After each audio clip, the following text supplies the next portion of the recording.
Hello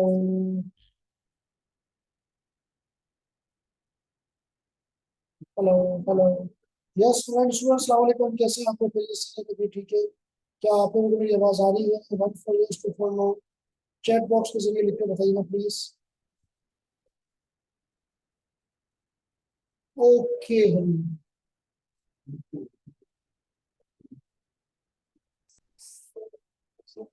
okay जी।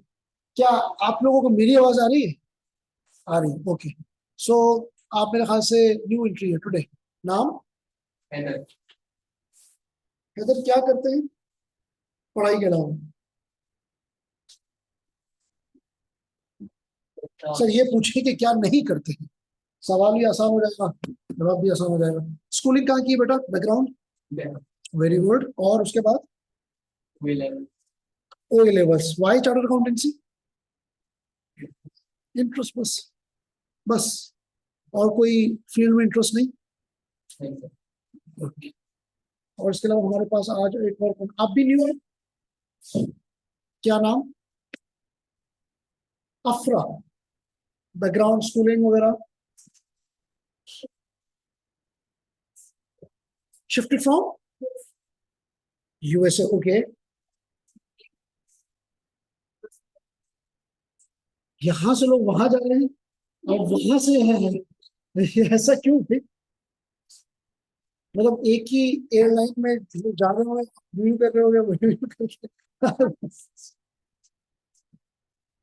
Okay.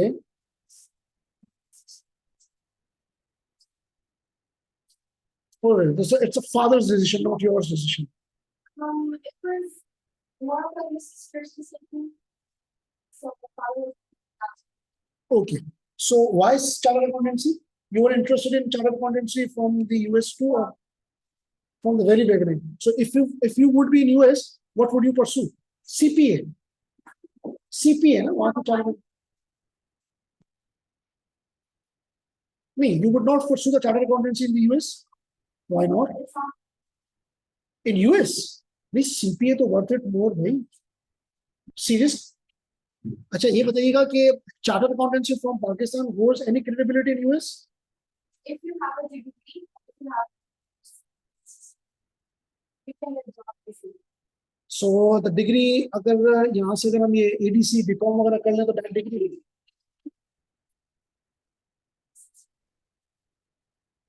तुम लोग time जाया कर रहे हो। Get a degree and learn it to US. चलो, गुड टू सी यू। अच्छा जी, we have started with the source of finance. ये कल मैंने एक लेक्चर दिया था कि फिजिकल क्लास में है तो आज आधे हो गए। ऐसे ही है ना? कल हमने एक लेक्चर दिया था कि यस ऑनलाइन स्टूडेंट्स बेटा आप लोग फिजिकली नहीं आ रहे हैं सर, ये सिर्फ कल ताकरात थी इस वजह से नहीं आ रहे हैं, या सर ईद के बाद आएंगे। Please to attend the physical classes so that we could get to know कि आप लोगों में से कौन कौन बच्चा जो है वो हमारी क्लास के अंदर प्रॉपर्ली तरीके से इनरोल्ड है। अच्छा एक बात बताएं, क्या हमने घर जाकर ये फैन ऑफ कर सकते हैं बेटा? ओके सर, रमजान के बाद इंशाल्लाह। ओके सर, रमजान में सर हम पढ़ाई कर लें, बहुत बड़ी बात है। सर एक बात ही बताइएगा कि क्या हमने घर जाकर पढ़ाई करी थी? एक्सक्लूडिंग पढ़ाई करी थी? नहीं की थी, कोई बात नहीं, चले सच तो बोला, नहीं की जी। नहीं की थी। ओके। सो 1:7 का रेशो आ रहा है, तो रिवाइज लाजमी करें। दोबारा रिपीट करता हूँ, आपने लाजमी घर जाकर रिवीजन करना है। We have started with the source of finance. थोड़ा सा रिपीट करते हैं, कुछ नए बच्चे हैं हमारे पास। Source of finance. Source of finance हमने इसलिए स्टार्ट किया था because we have to study the IAS 33। The topic that I have been given to teach you is IAS 33। The title of this IAS 33 is earning per share. Earning per share के अंदर हम ये सीखते हैं कि how to calculate the earning per share from the listed company. और EPS को समझने के लिए हमने स्टार्ट किया था source of finance. Source of finance का मतलब ये था कि how many sources of the finances available to the company from which the company can obtain finances from। नहीं देखा था ना कि सोर्स ऑफ फाइनेंस का मतलब ये होता है कि कंपनी के पास कितने सोर्सेस हैं, A source, B source, C source. Company को सोर्स ऑफ फाइनेंस यानी कि फाइनेंस की जरूरत क्यों पड़ती है, ये हमने इसमें क्या पढ़ा था? Why the company would be needing a source of why the company would be needing a finance? Q, to expand, to fund the working capital, source of, to corporate finance का मतलब to, for example, repurchase of the shares, or to buy non-current assets, to buy capex, to support capex. Another good reason to support capex, to replace non-current assets, to expand the non-current assets portfolio. Good. तो हमने बात करी थी कि company को finances की जरूरत for the rainy day, for funding the working capital, for expanding the product, for launching a new product, for supporting the capex, for the corporate finance, for paying out the dividend, for rainy day, even for any kind of emergencies company को जरूरत पड़ती है. और इसके लिए company के पास multiple source of finances होते हैं, ए बी सी, हम किसी भी तरह के सोर्स ऑफ फाइनेंस हमारे पास होते हैं. एक ही वक्त में company multiple source of finance को भी ऑप्ट कर सकती है, और एक ही वक्त में कंपनी एक सोर्स ऑफ फाइनेंस को भी ऑप्ट कर सकती है. एक ही वक्त के अंदर company multiple source of finance लेकर मल्टीपल नीड्स को भी पूरा कर सकती है कि नहीं? मल्टीपल नीड्स को भी पूरा कर सकती है. We are taking for the azan break, and after the azan we will resume the class.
जी क्लास, तो कंपनी के पास मल्टीपल नीड्स होती है और मल्टीपल सोर्स ऑफ फाइनेंसेस होती है. हमने कल पढ़ा था ना कि मल्टीपल सोर्सेज ऑफ फाइनेंस को इस्तेमाल करके कंपनी मल्टीपल नीड्स को भी पूरा कर सकती है. मैंने आपको केस स्टडी रेफर की थी, जारिया लिमिटेड, आपने देखी थी उसको?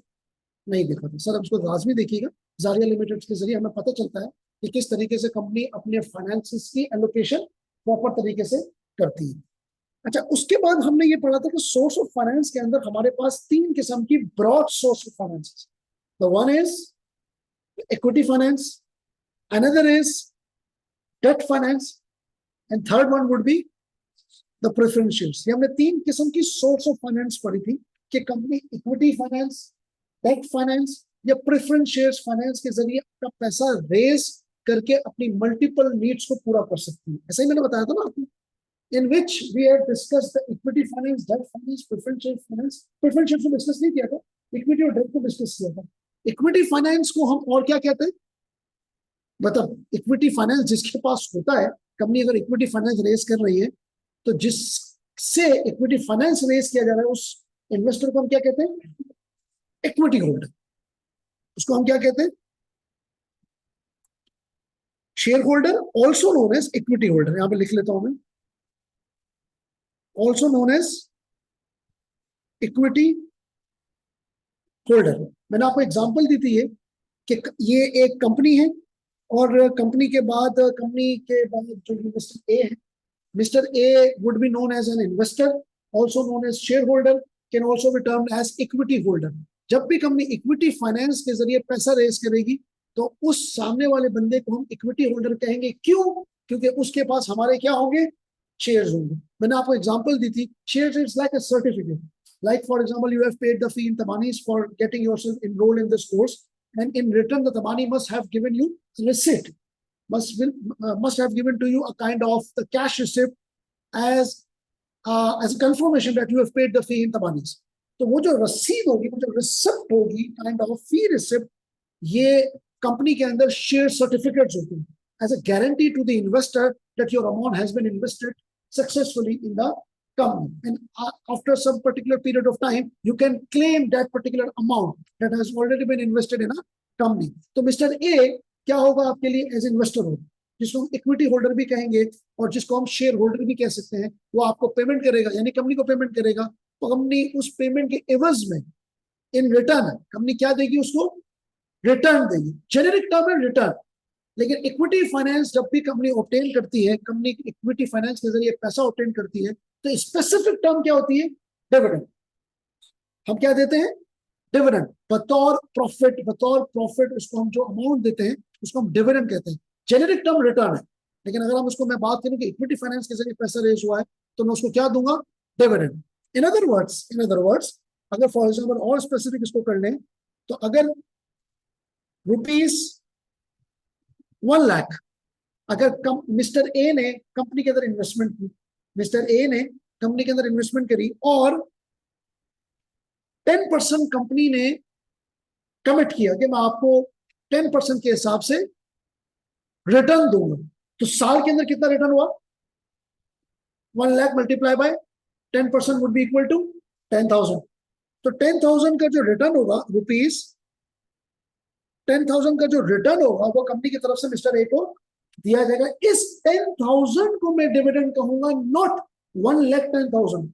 This 1 lakh amount would be known as the principal amount. उसके ऊपर यानी कि over and above your principal amount would be known as a return, specifically a dividend.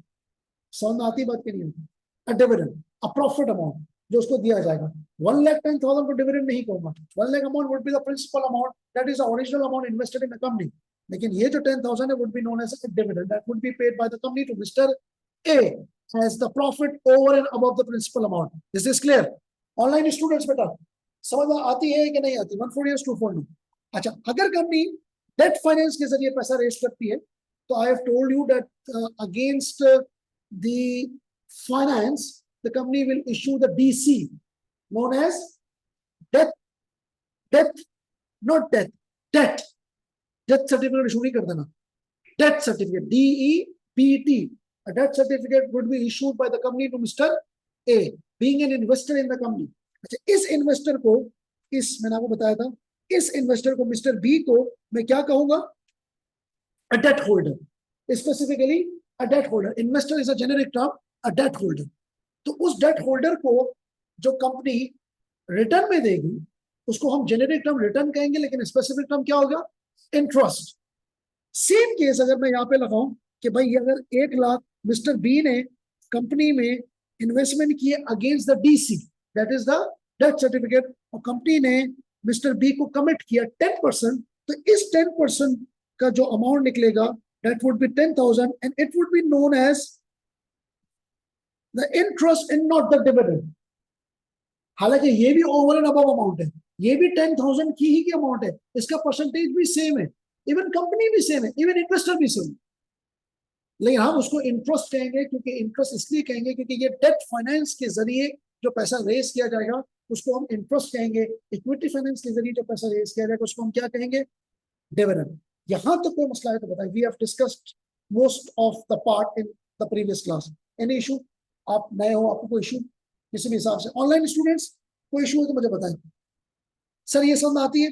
उसके बाद हमने ये डिस्कस किया था कि we have compared the equity finance with the debt finance and we have discussed the equity finance is more expensive than the debt finance. हमने discuss किया था ना, इक्विटी फाइनेंस रिस्की होता है, डेट फाइनेंस चीप होता है.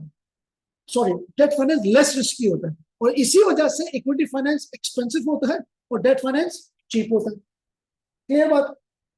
Equity finance risky क्यों होता है हमने डिस्कस किया था, ये डिस्कस किया था. मुझे ऐसा क्यों लग रहा है कि मैंने 2 साल पहले आपकी लास्ट क्लास ली.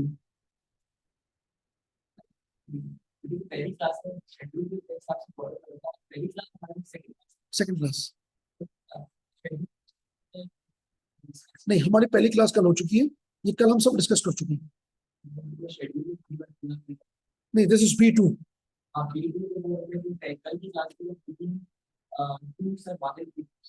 नहीं नहीं, मेरी भी चेक करिएगा, आप चेक कर लीजिएगा, लेकिन बाहर दिस इज सेकंड क्लास, कोई इशू नहीं है, रिकॉर्डिंग आ जाए, किसी भी देख लीजिएगा. I have actually started from again, वो बेसिक से स्टार्ट किया. कल थोड़ा हमने 75% ऑफ द टाइम मोटिवेशन के ऊपर कवर किया था, जिसका मुझे कोई फायदा नजर नहीं आ रहा, तो इसलिए इसको छोड़ दिया. अच्छा खैर, ये बताइएगा, इक्विटी फाइनेंस और डेट फाइनेंस हमने दोनों को कंपेयर किया. Equity finance is more risky, debt finance less risky. Equity finance expensive, जिसकी वजह से, और डेट फाइनेंस चीप होता है. इसकी कोई रीजन बता सकते हैं क्यों क्यों रिस्की होता है? बताइए. सर, जो इक्विटी फाइनेंस होता है उसमें जो शेयर होल्डर है उसको डिविडेंड भी देना होता है. उसमें डेट फाइनेंस में भी इंटरेस्ट देना होता है. हाँ, तो और फिर डिविडेंड भी लेकिन सर जो जब कंपनी बंद होती है, हाँ, तो जो शेयर होल्डर पैसा है जो कंपनी है उसको वापस भी करता और डेट फाइनेंस में भी वापस करना होता है. कोई ऐसा शख्स नहीं है जो ये कहे कंपनी बंद हो गई मैं आपको माफ करती हूँ. तुम पहुंच सही रहे हो, you have picked up the right direction, but you are unable to answer it correctly. पहुंच सही है. ओनरशिप, डेट फाइनेंस में ओनरशिप नहीं होती. है. इसमें इक्विटी फाइनेंस को ओनरशिप डाइल्यूट होती ओके, और डेट फाइनेंस में क्या होता है? है. लेकिन very good, another good answer, another picking up सही है. और कुछ इनपुट तो मैं आपको प्रैक्टिकली बताता हूँ. बैंक्रप्सी के केस में पहले डेट मिलने को पता चलता. Very good, another good answer, another good answer. Yes, कोई इनपुट. इक्विटी फाइनेंस को अपने डिसीजन से बिजनेस पे रिप्लेस कर सकते और डेट फाइनेंस में क्या करता है? हैं. या very good, very good, very good, very good. Sir, आप इसको चेक करते हैं कि, अच्छा, ये जो मैं आपको करवा रहा हूँ ना, ये ईपीएस की कैलकुलेशन के अंदर आपको इस लेवल पे काम आएगा कि आप बिल्कुल प्रो मैक्स लेवल पे हो जाओगे. समझ बात, क्योंकि अगर हम इसको बेसिक में नहीं पढ़ेंगे ना, डायरेक्ट कैलकुलेशन में आप फंसते रहोगे. आप फंसते रहोगे. बेसिक क्लियर करना बहुत जरूरी है. सर ये देखें, हमने कभी statement of profit and loss बनाया है ना, यानी कि पीएनएल, पीआरसी 4 में बनाया होगा ना, बनाया है ना. मैं आपको दोबारा एक पीआरसी 4 का एक बना के दिखाता हूँ. जरा देखिए हम किस तरह बनाते हैं. हम कहाँ से स्टार्ट करते हैं बेटा? थोड़ा लाइवली रहेंगे बेटा, क्लास में लाइवली रहेंगे. कहाँ से स्टार्ट करते हैं? सेल्स से. ओके, सेल्स के बाद क्या आता है? Cost of goods sold, cogs कहते हैं यूजुअली इसको, कॉस्ट ऑफ गुड्स सोल्ड. हम पीआरसी 4 तक कहते थे, अब आज के बाद हम इसको क्या कहेंगे? कॉक्स. कॉक्स से जब हम माइनस करेंगे तो आंसर क्या निकलेगा? Gross profit, GP. आज के बाद से अब जब भी मैं इसको कहूंगा, मैं ग्रॉस प्रॉफिट नहीं कहूंगा, I would refer it to as GP. Cost of goods sold नहीं कहूंगा, कॉक्स. यू शुड ऑटोमेटिकली, आपको दिमाग में आना चाहिए कि यार इसका मतलब कॉस्ट ऑफ गुड्स सोल्ड है. थोड़ा हम हैवी टर्म सीखेंगे अब. अच्छा, उसके बाद क्या माइनस करते हैं? इसको हम कहेंगे ओपेक्स. OPEX, opex. सर, इसके अंदर आपके तमाम मार्केटिंग, सेलिंग, एडमिनिस्ट्रेशन सब आ जाएगा. ये इसको शॉर्ट में हम क्या कहते हैं? ओपेक्स. सर, ओपेक्स में से जो चीज माइनस होती है उसके पास क्या आंसर आता है? ऑपरेटिंग प्रॉफिट पहले कहते थे, आज के बाद से क्या कहेंगे? PBIT, profit before interest and tax, also known as EBIT, earning before income and tax, also known as operating profit. लेकिन थोड़ा सा अब लेवल पे जाएंगे तो टर्मिनोलॉजी डिफरेंट हो जाती है. तो इसको हम कहेंगे बेटा PBIT या EBIT. अच्छा, इसका एक और नाम भी है, बड़े भारी भरकम किस्म का, जो कि कॉर्पोरेट के अंदर इंशाल्लाह आप जाओगे तो आपको देखने को मिलेगा. ओपेक्स के अंदर यूजुअली, ओपेक्स के अंदर usually depreciation and amortisation opex का पार्ट नहीं बनती. डेप्रिसिएशन और amortisation commonly known as non cash items, ये ओपेक्स का पार्ट नहीं बनती. तो अगर ओपेक्स में से मैं डेप्रिसिएशन और एमोटाइजेशन को हटा दूं तो this EBIT would be known as EBITDA, earning before interest, taxes, depreciation, amortisation. EBITDA. हम इबिटा को देखते हैं कंपनी की परफॉर्मेंस को जज करने के लिए. क्या आपका इबिटा कितना है? समझ आ रही बात? So whenever you will hear the word EBITDA, तो आपका दिमाग में आना चाहिए कि ये वो अमाउंट है जिसके अंदर से मैंने ओपेक्स तो माइनस किया हुआ है, बट ना इसमें इंटरेस्ट माइनस है, ना टैक्स माइनस है, ना एमोटाइजेशन माइनस है, और ना ही डेप्रिसिएशन माइनस है, यानी कि नॉन कैश आइटम को भी माइनस नहीं. Is this clear? Amortisation, amortisation intangible का डेप्रिसिएशन होता है, ये समझिए. आप डेप्रिसिएशन पता है ना, जो चीज दिख रही है उसको मैंने गिराया, डेप्रिसिएशन। जो चीज दिख नहीं रही उसको गिराया, एमोटाइजेशन। गुडविल, गुडविल दिखती है, नहीं दिख रही, घटाना उसको भी है एमोटाइजेशन। आप पढ़ोगे आगे जाके FR1 के अंदर एमोटाइजेशन पढ़ोगे। लेकिन आप ये समझ लें, एमोटाइजेशन इज लाइक डेप्रिसिएशन। एक टेंजिबल पे लगती है, एक इनटेंजिबल पे लगती है। गुडविल हो गई, कॉपीराइट्स हो गया, पेटेंट्स हो गया, ट्रेडमार्क हो गया, ये सब इंटेंजिबल है, दिख नहीं रहा है, और आपकी बुक्स में रिकॉर्ड भी होगा, तो उसको हम घटाएंगे तो एमोटाइजेशन होगा, या पढ़ोगे इंशाल्लाह। तो सर इसको मैं इबिट भी कह सकता हूं, और इसको मैं EBITDA, इबिट्टा भी कह सकता हूं। सर ये याद रहेगा कि नहीं रहेगा? याद रहेगा तो पिबिट, इबिट या इबिट्टा। अच्छा, इसके बाद में जो मैं चीज माइनस करता हूं वो क्या चीज होती है? अगर मैंने इबिट्टा नहीं है, इबिट है, तो माइनस क्या करेंगे? इंटरेस्ट। आज के बाद से इसको इंटरेस्ट नहीं कहेंगे, इसको हम क्या कहेंगे? नहीं, टैक्स एक्सपेंस नहीं आएंगे, फाइनेंस कॉस्ट। भारी भरकम किस्म का वर्ड है फाइनेंस कॉस्ट, आगे जाके बोरोइंग कॉस्ट हो जाएगी। Interest expense, finance cost, borrowing cost, तीनों सेम है। लेकिन जब आप लोग फाइनेंस कॉस्ट बोलोगे तो सामने वाले बंदे को परसेप्शन मिलेगा कि आपको लेवल, एडवांस लेवल पे आप पहुंच गए। बोरोइंग कॉस्ट जब आप बोलोगे तो उसको लगेगा कि बच्चा IAS 23 पढ़कर आया हुआ। तो हमें वर्ड ऐसे इस्तेमाल करने हैं जिससे सामने वाले बंदे को परसेप्शन मिले कि you know the advance level of the paper. So first of all we will deduct the finance cost. Sir finance cost जब हम माइनस करते हैं तो हमारे पास जो आंसर आता है वो क्या होता है? क्या बनेगा? पिप्ट, प्रॉफिट बिफोर टैक्स, ठीक है, इंटरेस्ट तो माइनस कर चुका, या इप्ट, अर्निंग बिफोर टैक्स। ये थोड़ा थोड़ा आपको परेशानी होगी अल्फाज के प्रोनाउंसिएशन में, लेकिन 2-4 दफा बोलेंगे ना घर पे जाके तो खुद ही रवानगी में आ जाएगा। पिप्ट, इप्ट, तो this would be known as, या तो पिप्ट कहेंगे या इप्ट कहेंगे। पूरी SPL एक्रोनियम पे जाती है, sales, COGS, GP, opex, EBIT, PBIT, और आखिरी में आएगा पैट, प्रॉफिट आफ्टर टैक्स, या EAT, earning after tax. This clear बेटे? सो हम क्या करेंगे? हम आखिरी में माइनस करेंगे टैक्स। सर टैक्स जब मैं माइनस करूंगा तो मेरे पास आंसर आएगा known as profit after tax, या पैट, या ईट, अर्निंग आफ्टर टैक्स। यहां तो कोई कंफ्यूजन है तो मुझे बताइए। नहीं कोई कंफ्यूजन, कोई इतनी सी भी कंफ्यूजन? अच्छा, अब आगे बढ़ते हैं, अब आगे बढ़ते हैं। ऑनलाइन स्टूडेंट्स बता दीजिए कंफ्यूजन। देखिए sir, this profit after tax, ये जो प्रॉफिट आफ्टर टैक्स है ये किसका है? मतलब ये अमाउंट अब किसकी है? ये अमाउंट अब है शेयर होल्डर का नाम जैसे ही मेरे दिमाग में आए, मेरे दिमाग में आएगा ऑर्डिनरी, ऑर्डिनरी शेयर होल्डर। जैसे ही मेरे दिमाग में शेयर होल्डर का नाम आएगा तो मेरे दिमाग में क्या आएगा? Ordinary share. ये सारे का सारा पैट किसका है? Ordinary share holder. आज की क्लास तक, कल की क्लास में मैं ये चेंज करवा दूंगा, सारा का सारा अमाउंट पैट का नहीं, ऑर्डिनरी शेयर होल्डर का नहीं है। आज की क्लास तक 1:12 सारा का सारा अमाउंट किसका है? पैट, यानी कि ऑर्डिनरी शेयर होल्डर। अगली क्लास के अंदर मैं आपको बोलूंगा कि सारे का सारा अमाउंट ऑर्डिनरी शेयर होल्डर का नहीं है, इसमें से कुछ अमाउंट किसी और को भी जाएगा। तो वी विल चेंज दी, जो पैट की जो एलोकेशन है वो हम चेंज भी कर देंगे। लेकिन आपको ये समझना जरूरी है, जो मैं आपको स्टार्ट किया था कि share holder, ordinary share holder risky क्यों है। अच्छा, ये बात दिमाग में यहाँ पे ये भी रखिएगा कि दिस ये जो है इक्विटी फाइनेंस, इक्विटी फाइनेंस का नाम भी जब भी आप सुनोगे तो आपके दिमाग में क्या आएगा? Ordinary shares.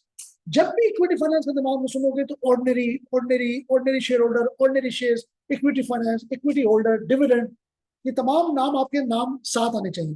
इक्विटी फाइनेंस का मतलब ordinary shares, ordinary share holder, equity finance का मतलब इक्विटी होल्डर, डिविडेंड, ये सब आपके दिमाग में। पैट, ठीक है, प्रॉफिट आफ्टर टैक्स में से इक्विटी होल्डर को मिलेगा, ये दिमाग में आना चाहिए। अब तुम लोग मुझे एक बात समझो, मैं आपको सिर्फ जो पूरी आपको मैंने statement of profit and loss बनाया है, ये क्यों बनाया? Just because to let you know why equity finance is risky. Why? मुझे एक बात बताओ, आप आपका पिवट आ गया, आप किधर खड़े हुए हो? पिवट पे। आपका क्या आया? पिवट। मान लीजिए हाइपोथेटिकल एग्जांपल दे रहा हूं, मान लीजिए आपका पिवट आया 100, फाइनेंस कॉस्ट मान लीजिए आई 10, so your answer would be 90। मान लीजिए टैक्स जो है वो पिवट का 10% है, तो कितना आया? 90 का 10% कितना हुआ? 9। So your answer would be, ऐसा ही है ना? 81 सारे का सारा किसका? ऑर्डिनरी शेयर होल्डर का। ठीक है, अच्छा दूसरी एग्जांपल लेता हूं, ये 100 है, ये कितना है? 100। ये हो गया 20, this answer would be 80, this would B 8, this would B, अब ऑर्डिनरी शेयर होल्डर को कितना मिलेगा? 72। हालांकि पिवट सेम है भाईजान, पहले पिवट में हक किसका होगा? डेट फाइनेंस का, क्योंकि फाइनेंस कॉस्ट दी जाएगी जब डेट फाइनेंस होगा। फाइनेंस कॉस्ट दी जाएगी जब डेट फाइनेंस होगा। आपका पिवट आया, सबसे पहले डेट होल्डर आपकी कंपनी में आएगा और बोलेगा भाईजान मुझे मेरा हिस्सा दे दो। आप उसको सबसे पहले पिवट में से हिस्सा दे दोगे, समझदारी बात। फिर हिस्सा चला जाएगा गवर्नमेंट को, फिर जो बचा वो आपका हिस्सा। अब वो 81 बचा या 72 बचा, वो आपका हिस्सा। सर अगर कुछ भी ना बचा तो कुछ भी नहीं मिलेगा। लेकिन अगर पिवट लॉस में हुआ, देखो अगर पैट लॉस में आया, अगर पैट लॉस में आया तो ऑर्डिनरी शेयर होल्डर को कुछ मिलेगा। लेकिन अगर आपका पिवट लॉस में यानी कि ऑपरेटिंग प्रॉफिट नहीं है, ऑपरेटिंग लॉस है, तब डेट फाइनेंस यानी कि फाइनेंस कॉस्ट आएगी, तब आएगी।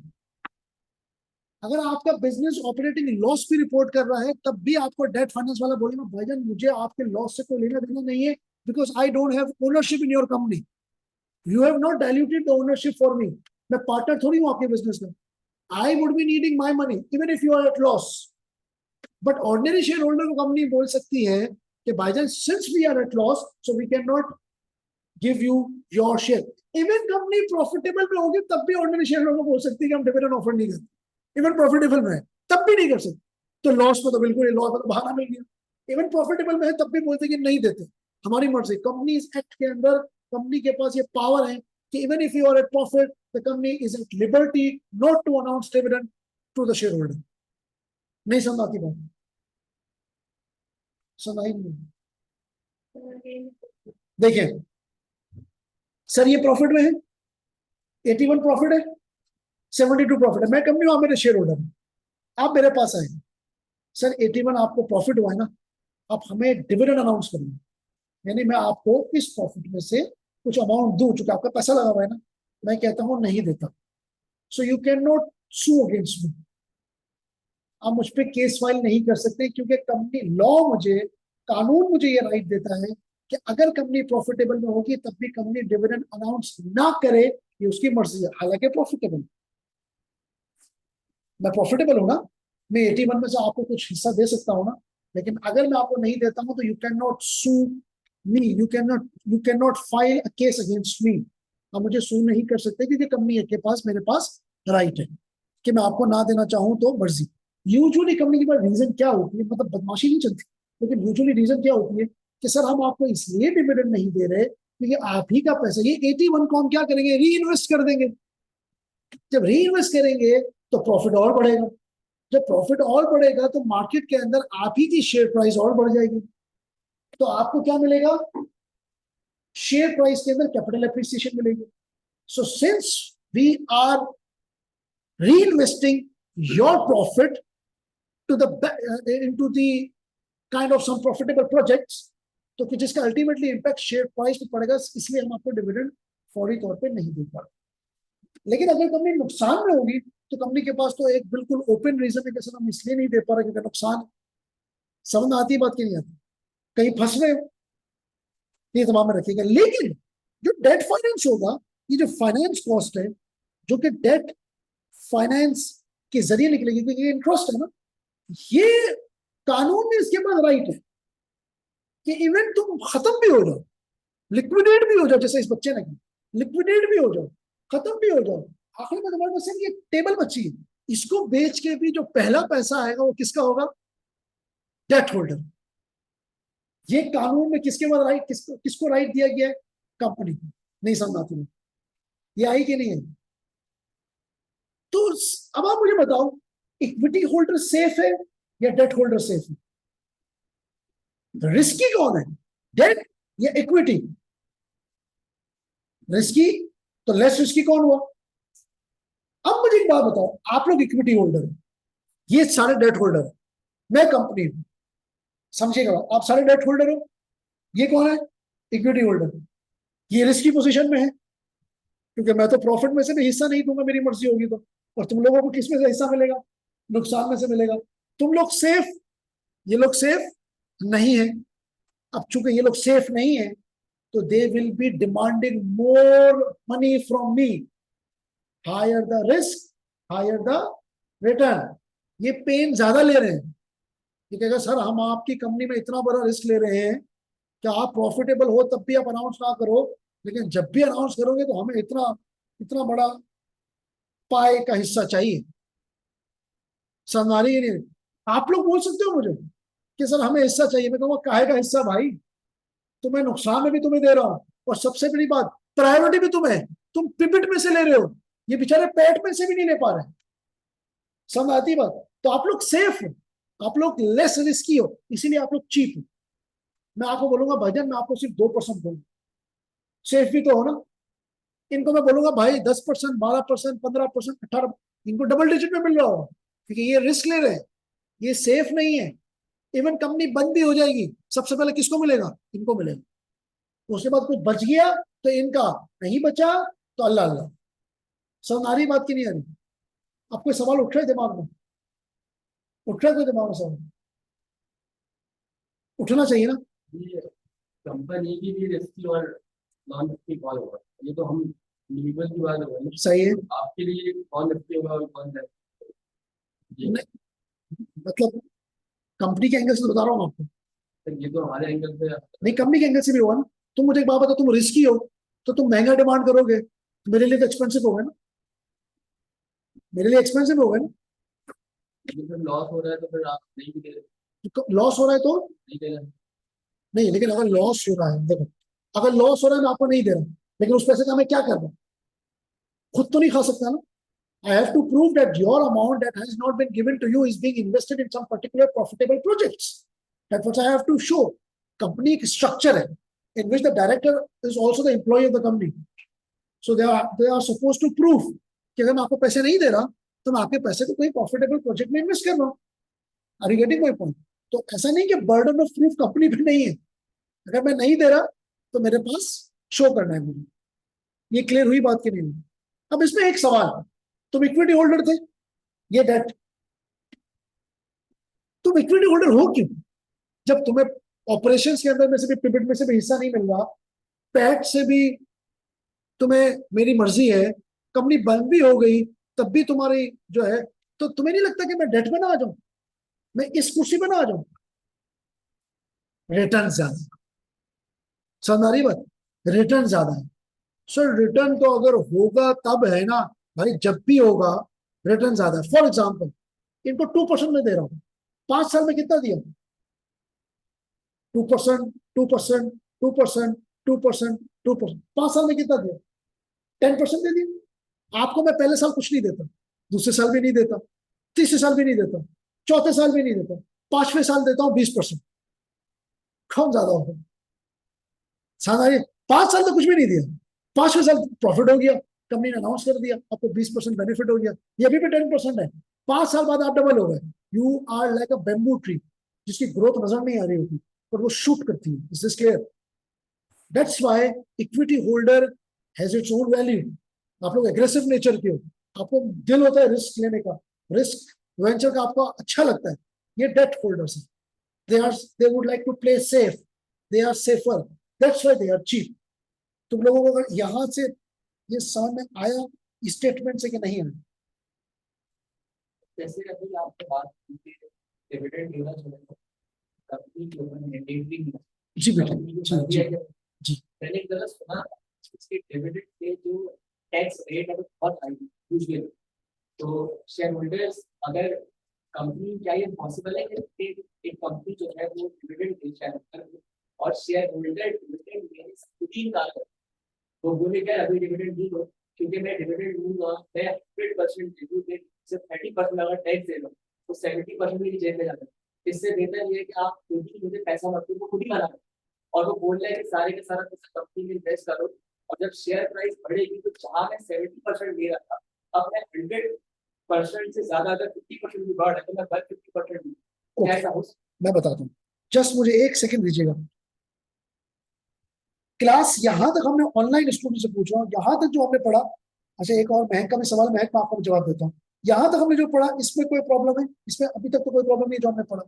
अच्छा, इस बच्चे ने सवाल किया, सवाल जरा सुन लीजिएगा, ऑनलाइन स्टूडेंट्स भी जिनको आवाज नहीं गई, वो ये कह रहे हैं कि सर डिविडेंड का टैक्स रेट यूजुअली ज्यादा होता है। इस पे भी सवाल बात करता हूँ कि ज्यादा होता है कि नहीं होता। डिविडेंड का टैक्स रेट ज्यादा होता है, ठीक। अब डिविडेंड चूंकि कंपनी जब अनाउंस करती है तो शेयर होल्डर खुद विड्रॉ कर दे कि सर मुझे ये डिविडेंड नहीं चाहिए, बिकॉज उसके अंदर टैक्स रेट ज्यादा है। Is this clear? अच्छा, तुम्हारा एक और आर्ग्यूमेंट भी हो सकता है, इसी आर्ग्यूमेंट को मैं और स्ट्रॉन्ग करता हूँ।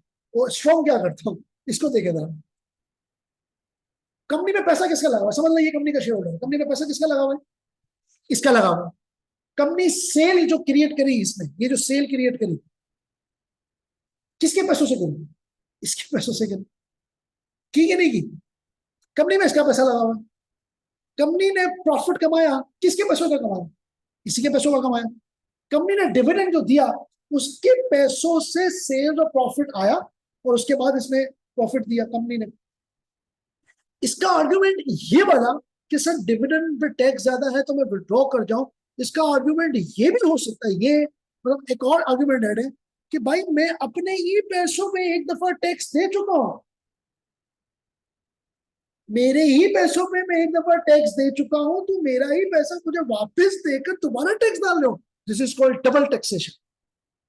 तुम मेरे ही पैसों में दो दफा टैक्स मार रहे हो।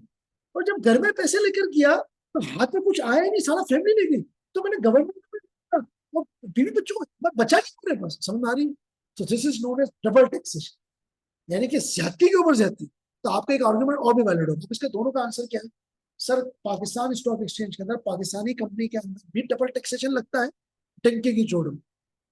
पहले प्रॉफिट पे लगा और फिर उस पर भी लगा। जो कॉर्पोरेट रेट है वो अप टू 40% है, और जो डिविडेंड टैक्स पाकिस्तान में चल रहा है वो 15% है। तो टेक्निकली तुमने कितने दे दिए? 55%। उसी साल अगर तुमने उस शेयर्स को बेच दिया तो सीजीटी है 15%, तो तुम्हें कितना लगा? टेक्निकली 60%। समझ आ रही है बात की नहीं है? समझ आ रही है? तो ये याद रखिएगा बेटा, पाकिस्तान में डबल टैक्सेशन भी है। अनदर थिंग कि ऐसी कोई चॉइस शेयर होल्डर के पास नहीं, डायरेक्ट डिविडेंड आपके अकाउंट में आके गिरेगा, टैक्स काट के। टैक्स देखने को भी नहीं मिलेगा, टैक्स एट सोर्स। 10,000 का डिविडेंड अनाउंस किया, 8,500 रुपए कंपनी आपके अकाउंट में फेंक दी, 1,500 रुपए आपके अकाउंट से जमा हो जाएंगे। जी, पहले ये समझ आया कि नहीं आया? सर एक साल ये था कि अच्छा, इसमें एक एक चीज मैं भूल जाऊं। पाकिस्तान के अंदर पहले डिविडेंड, पहले कुछ साल पहले डिविडेंड टैक्स रेट 12.5%, सीजीडी 15% था। तो लोग बेचते नहीं थे, डिविडेंड लेते थे। अब दोनों सेम हो गए, तो लोग डिविडेंड आने से पहले बेच देते हैं।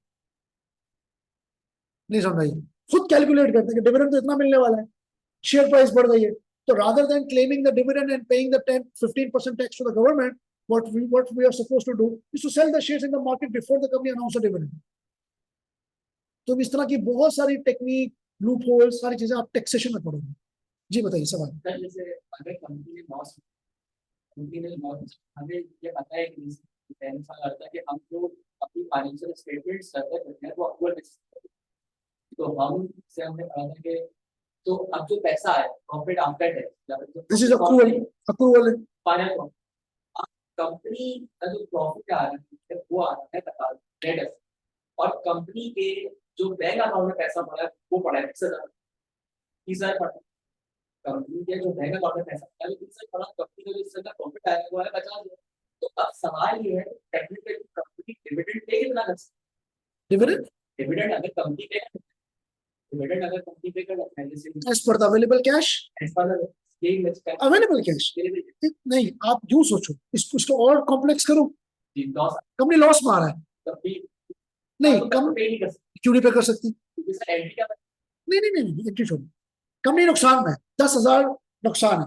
पहले तो मुझे बताओ ये ऐसा पॉसिबल है कि कंपनी 10,000 नुकसान में और बैंक अकाउंट में 1 लाख रुपए पड़े हैं? हो सकता है ना? तो कंपनी डिविडेंड पे करेगी किससे? बैंक से पे करेगी, बैंक से पे करेगी। डबल एंट्री क्या? Retain earning debit, retain earning debit, तो और कैपिटल का बढ़ जाएगा और लॉस बढ़ जाएगा। लॉस ऐसा तो नहीं ना कि बुक से एंट्री बाहर तो नहीं निकलेगी, लॉस बढ़ा देगी रिटेन अर्निंग और। भाई तुम्हारे फादर ने तुम्हें कैपिटल दिया 1 लाख रुपए, तुमने नुकसान कर दिया 10,000, तो क्लोजिंग कैपिटल कितना हो गया? 90,000। उस 90,000 में तो तुमने अपने लोगों को और डिविडेंड दे दिया, तो 80,000 हो गया, 70,000 हो गया, 60,000 हो गया, नेगेटिव चला गया, उससे क्या फर्क पड़ा? साधारण बात। अच्छा, इसके सवाल में एक और सवाल मेरे दिमाग में आ रहा था, उसको मैं भूल गया, पर 12 ये समझ आता है आपको? या ये जो सवाल, ये सर ये पता नहीं क्या फ्रेंच सवाल है, ऐसा तो नहीं, सवाल समझ आएगा नहीं? पॉइंट ऑफ द मैटर ये है सर कि कंपनी पैट में टैक्स दे चुकी है, डिविडेंड आपके अकाउंट में ऑटो गिरेगा, पूछेगा नहीं, कोई चॉइस नहीं, गिर जाएगा अकाउंट। सारी बात। हाँ, एक जगह पे चॉइस आती है, वो हम जब ईपीएस पढ़ेंगे वहां पे चॉइस डिस्कस करेंगे, लेकिन वो डिविडेंड से रिलेटेड चॉइस नहीं है, कंपनी डायरेक्ट आपके अकाउंट में क्या करेगी, लिख देगी। बिफोर आई मूव फॉरवर्ड, महक पूछती है सर प्रेफरेंस डिविडेंड पैट में से देते हैं? बिल्कुल देते हैं, तभी मैंने आपसे कहा कि PAT is not the final allocation of the profit to the ordinary share holder. हम बिल्कुल देते हैं, लेकिन हम क्या करेंगे, इसको हम अगली क्लास के अंदर पढ़ेंगे कि प्रेफरेंस डिविडेंड क्या है। सर इस स्टूडेंट का क्वेश्चन रिपीट कर दे, आवाज नहीं आ रही। इस बच्चे का क्वेश्चन ये था कि अगर कंपनी डिविडेंड अनाउंस करती है तो क्या शेयर होल्डर के पास ये चॉइस होता है कि वो डिविडेंड वेव ऑफ कर दे, लीव कर दे, छोड़ दे, फॉरगो कर दे, या टैक्स से बचने के लिए, टैक्स से बचने के लिए, या उसके अकाउंट में डायरेक्ट गिरता है? तो मेरा आंसर ये था कि डिविडेंड हमेशा आपके अकाउंट में डायरेक्ट आएगा, उसका चॉइस आपके ऊपर नहीं होती। आपके पास ये चॉइस भी नहीं होती कि यार आप डिविडेंड अनाउंस करो, आपके पास ये चॉइस भी नहीं होती कि डिविडेंड अनाउंस मत करो, और आपके पास ये चॉइस भी नहीं होती कि हर डिविडेंड अनाउंस करके मेरे अकाउंट में मत। हालांकि सारा पैसा किसका है? क्लियर बेटा? यहां तो ये बात समझ में आई, why the equity finance is risky. समझ आई बात? Why the equity finance is expensive? नहीं समझ आ रही मेरा ख्याल है। क्यों? हाँ क्यों है बता दो। हाँ, प्रॉफिट अगर नहीं बचा तो नहीं मिलेगा, बच भी गया, कंपनी ने अनाउंस किया, नहीं किया तो कुछ भी नहीं मिलेगा। और डेट फाइनेंस में आपको प्रॉफिट से पहले मिलेगा। इज दिस क्लियर बेटा? ये समझ आती कि नहीं? तो चूंकि डेट फाइनेंस की प्रायोरिटी पहले होती है, तो इसलिए चीप सिक्योर होता है, सेफ होता है, चीप होता है। तो यहाँ पे आप लोग लिख लीजिएगा बेटा। अच्छा, यहाँ पे ना एक्चुअली मैंने B1 की क्लास स्टार्ट कर दी, तो आपको थोड़ी सी फ्रेंच नजर आ रही होगी, ये आप सब पढ़ेंगे इंशाल्लाह। ये देख रहे हैं, ये सब ईपीएस पार्ट है, इसलिए आपको थोड़ी फ्रेंच नजर आ रही होगी, मैंने गलती से स्टार्ट यहाँ कर दी। आप लोग यहाँ लिख लीजिएगा। अच्छा, इक्विटी फाइनेंस को यानी कि ऑर्डिनरी शेयर्स को कॉमन शेयर्स भी कहते हैं, कॉमन शेयर्स भी, कॉमन स्टॉक लिख लें, लिख लें। मुझे ऐसा क्यों लग रहा है कि तुम लोगों की आंखें खुली में फिर भी तुम लोग सो रहे हो। कॉमन शेयर्स में, कॉमन शेयर्स, इक्विटी फाइनेंस को कॉमन शेयर्स भी कहते हैं।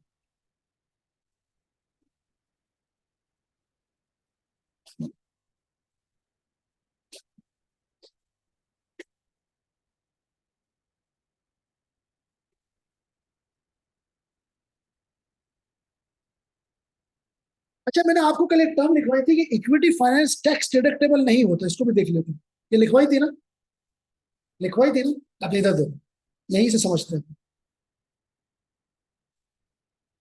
जरा थोड़ा सा कनेक्शन देखो, फिर उसके बाद हम क्लास को रोक देंगे। थोड़ा सा कनेक्शन देखो। देखो ये सिनेरियो नंबर 1 था, ये सिनेरियो नंबर 2 था, ऐसा ही थोड़ा सा लैग कर रहा है। ये सिनेरियो नंबर 2 है, दैट वाज सिनेरियो नंबर 1। नजर आ रहा है? तुम लोग ये देखो, फाइनेंस कॉस्ट सिनेरियो नंबर 1 में कितनी थी? 10 थी। टैक्स कितना था? 9। Amount amount finance cost scenario number 2 में कितनी थी? टैक्स कितना था? Double the taxation, double the finance cost, lower the tax. Connection create नजर आ रहा है? इसका मतलब क्या होगा? अगर कंपनी को गवर्नमेंट को पैसे नहीं देने तो डेट फाइनेंस इशू कर दे, higher the finance cost, lower the PBIT, lower the tax. नहीं समझ रही है? So there is a direct relationship between the interest and the tax. Higher the finance cost, lower the tax. Lower the tax, lower the PAT. समझ आ रही बात की नहीं आ रही? समझ आती बात की नहीं आती? तो ये याद रखिएगा कि जो जो डेट फाइनेंस का डायरेक्ट इम्पैक्ट टैक्स पे पड़ता है, जबकि इक्विटी फाइनेंस का कोई इम्पैक्ट भी टैक्स पे नहीं पड़ता। नहीं समझ आ रही कि नहीं आ रही? यहां लिखता हूं, इधर देखो, लिख क्या रहा हूं? Higher the finance cost, lower the tax. ये तुम लिख क्यों नहीं रहे हो भाई साहब? बेटा अपने आप को रजनीकांत नहीं समझो, इसको लिखना है। सही है? Higher the finance cost, lower the tax. इसको नहीं लिखोगे ना भूल लो। Higher the finance cost, lower the tax, lower the finance cost, higher the tax. है कि नहीं? तो लोअर, ये क्या हुआ? लोअर दी फाइनेंस कॉस्ट,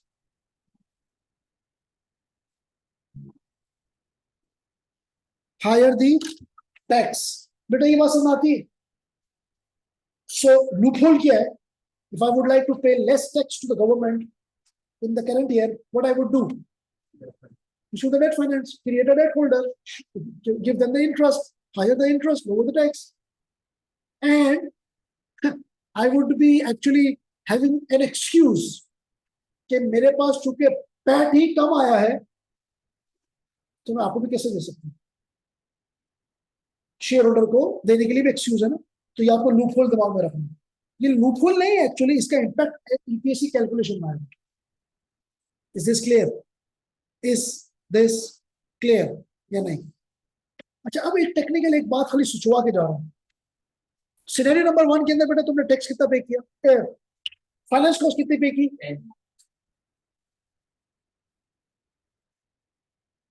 कितनी पे की? 10।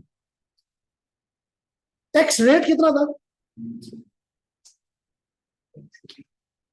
10% पर। 10% पर। क्या 10 रुपए आने की वजह से, अगर ये 10 रुपए ना होते, अगर ये 10 रुपए ना होते तो टैक्स कितना होता? 10 रुपए। In other words, finance cost आने की वजह से 1 रुपया टैक्स कम दे रहे हो। नहीं समझ रही बात? अरे यार, अगर ये फाइनेंस कॉस्ट नहीं, पिवट है 100, फाइनेंस कॉस्ट 0, तो पिवट कितना होता? 100। 100 का 10% कितना हुआ? 10। अभी कितना दे रहे हो? 9। So because of the inclusion of the finance cost, you are saving 1 rupee of tax. हाँ के ना? इतना क्लियर होता है? इन अदर वर्ड्स, जब तुम्हारा फाइनेंस कॉस्ट का आउटफ्लो होगा तो तुम गवर्नमेंट का आउटफ्लो कम हो रहा होगा। इन अदर वर्ड्स, आपका इनफ्लो बढ़ रहा होगा। जब 10 रुपए देने, वहां 9 रुपए देने, तो टेक्निकली आपका फाइनेंस कॉस्ट जो है वो 10% है ही नहीं। मान लीजिए ये भी 10%, मान लीजिए ये भी 10% किधर गया? ये भी 10% के हिसाब से निकला।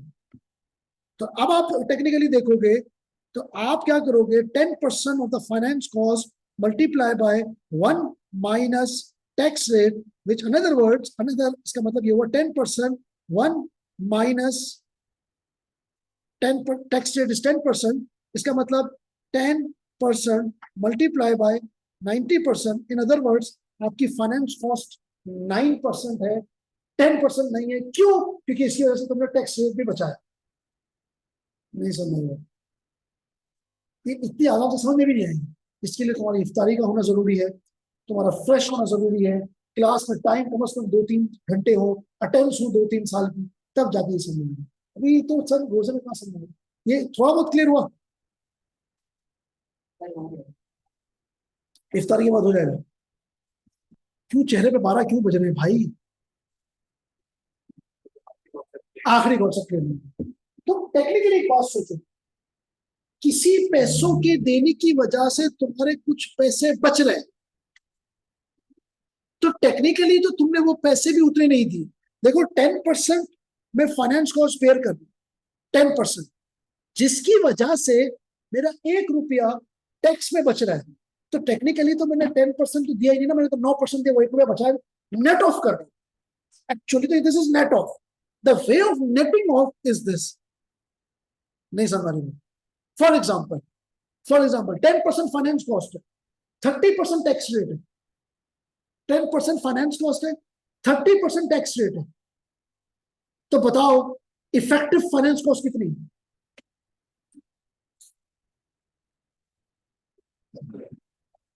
10% फाइनेंस कॉस्ट है, 30% टैक्स रेट है, तो इफेक्टिव फाइनेंस कॉस्ट कितनी है? 7%। कैसे? 10% मल्टीप्लाई बाय 1 माइनस 30%, 70% आया, और 10 का 70% ले लो तो 7%। इसका मतलब ये हो गया कि तुम 10% डेट होल्डर को नहीं दे रहे, मैं दे रहा हूं उसको 10%, लेकिन इफेक्टिव जो मुझे पड़ रहा है ना वो 7% पड़ रहा है। क्यों? क्योंकि उसको देने की वजह से मैं अपने टैक्स भी तो बचा रहा हूं। समझ आ रही? तो इफेक्टिव मुझे 7% पड़ा, उसका 10% नहीं पड़ा। नहीं समझ आ रही? तो इसके इस कैलकुलेशन के पीछे ये रिलेशनशिप छुपा हुआ। तो अगर आपको ये कैलकुलेशन समझनी है, तो आपको ये रिलेशनशिप समझना जरूरी है कि sir higher the finance cost lower the tax. नहीं समझ रही? अगर इसको 12% में दे रहा हूं, इसको 12% दे रहा हूं, 40% टैक्स रेट है, इसको देने की वजह से मेरा टैक्स रेट बच रहा है, तो मैंने इफेक्टिवली कितना दिया उसको? 12% मल्टीप्लाई बाय 1 माइनस 40, तो आंसर वुड बी 60। तो 12 का 60 कितना निकला? 7.2 है, 7.2। देख लें, 12% का 60% निकाल लें, 7.2। तो टेक्निकल में तो 12% तो नहीं दे रहा हूं, मैं तुम्हें दे रहा हूं कितना? 7.2। क्यों सर? क्योंकि तुम्हें देने की वजह से मेरा टैक्स बचा। इसी रिलेशनशिप में मेरे ख्याल क्लास ओवर हो गई, इसी रिलेशनशिप पे हम क्लास को रोकते हैं। नेक्स्ट क्लास में जब भी तुम आओगे, देखो अब ये कॉम्प्लेक्स से कॉम्प्लेक्स होता जाएगा, अब इसको मोटिवेशन पे कहानी नहीं रहेगी, अब इसको तुम लोगों ने पढ़ कर आना। अब नहीं पढ़ोगे ना तो नेक्स्ट क्लास फिर मैं अज्यूम करूंगा कि this is your carried down of the T account, I would be making this carried down as a brought down, और मैं ब्रॉट डाउन से स्टार्ट करूंगा। ठीक है क्लास में बहुत ज्यादा ख्याल रखिएगा। ऑनलाइन स्टूडेंट्स लाजमी क्लास अटेंड करें, फिजिकल क्लास अटेंड करें लाजमी। ठीक है, मैं थोड़ा सा सख्त भी हो जाऊंगा for those students who will not be attending the physical class. अपना ख्याल रखिएगा। अस्सलाम वालेकुम, अल्लाह हाफ़िज़।